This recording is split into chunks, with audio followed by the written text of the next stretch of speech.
Perkenalkan, nama saya Rahmat Efrem Frederick Togatorov dengan NPM 2015051039. Di sini saya akan menjelaskan materi tentang etika Pancasila. Sebelumnya, kalian tahu nggak sih pengertian dari Pancasila? Jadi, Pancasila itu merupakan rumusan dan pedoman untuk kehidupan berbangsa dan bernegara masyarakat di Indonesia. Dan kalian tahu nggak sih pengertian dari etika sendiri? Etika merupakan suatu ilmu yang berisi tentang watak, perbuatan, atau tingkah laku manusia, mana yang dapat dinilai baik dan mana yang dapat dinilai tidak baik, serta bagaimana dan mengapa kita mengikuti suatu ajaran moral tertentu, atau bagaimana kita harus mengambil sikap bertanggung jawab berhadapan dengan berbagai sejarah moral. Oke, untuk penjelasan lebih lanjutnya tentang etika Pancasila, kita simak video berikut ini. Apa itu etika Pancasila? Jadi, etika yang mendasarkan penilaian baik dan buruk pada nilai-nilai Pancasila, yaitu ketuhanan, kemanusiaan, persatuan, kerakyatan, dan keadilan. Dari definisi etika Pancasila, kita mendapatkan nilai-nilai Pancasila yang berhubungan dengan etika Pancasila. Berikut penjabarannya. Yang pertama adalah nilai ketuhanan. Nilai ketuhanan mengandung nilai religius atau keyakinan terhadap Tuhan Yang Maha Esa dan ketakwaan kepadanya. Seseorang dapat dikatakan menjunjung tinggi nilai ketuhanan bila bertakwa kepada Tuhan, sesuai dengan agama yang dianutnya, saling menghormati antar pemeluk agama dan penganut kepercayaan yang berbeda, memberi kebebasan kepada orang lain untuk beribadah sesuai agama, dan tidak memaksakan agama atau kepercayaan yang dianutnya kepada orang lain. Yang kedua adalah nilai kemanusiaan. Nilai kemanusiaan mengandung nilai moral, kemanusiaan, dan humanitarian. Seseorang dapat dikatakan memegang teguh nilai kemanusiaan apabila setiap tindakan dan perbuatannya selalu menjaga martabat orang lain. Perilaku yang adil terhadap sesama manusia juga merupakan wujud adanya sifat kemanusiaan. Orang yang berpedoman pada nilai ini selalu menghormati dan menghargai sesama manusia. 3. Nilai persatuan. Nilai persatuan mengandung nilai moral persatuan bangsa. Artinya, setiap warga negara Indonesia dimanapun berada selalu berbuat dan bertindak tanpa adanya niatan untuk memecah belah bangsa. Secara tersirat, nilai tersebut juga menuntut pengakuan adanya perbedaan dan keanekaragaman suku, bahasa, agama, dan adat yang menjadi kekuatan pemersatu bangsa Indonesia. Seseorang bisa dikatakan memegang nilai persatuan apabila dia memiliki sikap mau mengenal perbedaan, cinta tanah air, rela berkorban, dan menyukai produk dalam negeri.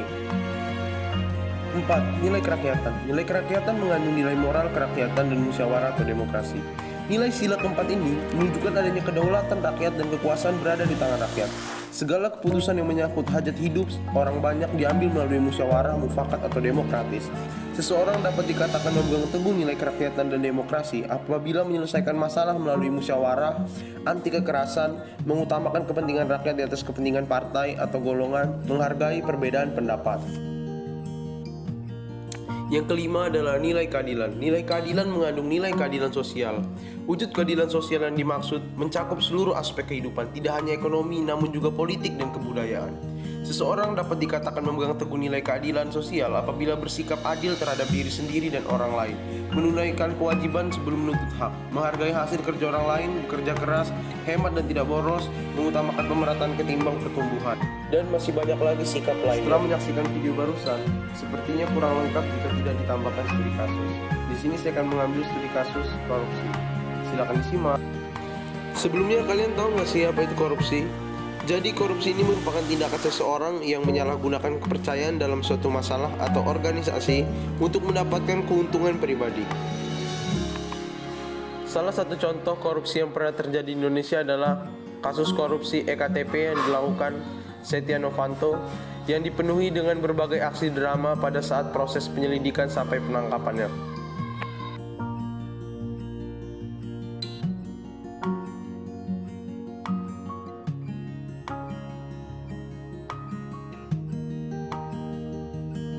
Adapun penyelesaian korupsi dapat dilakukan dengan cara pendekatan eksternal dan pendekatan internal.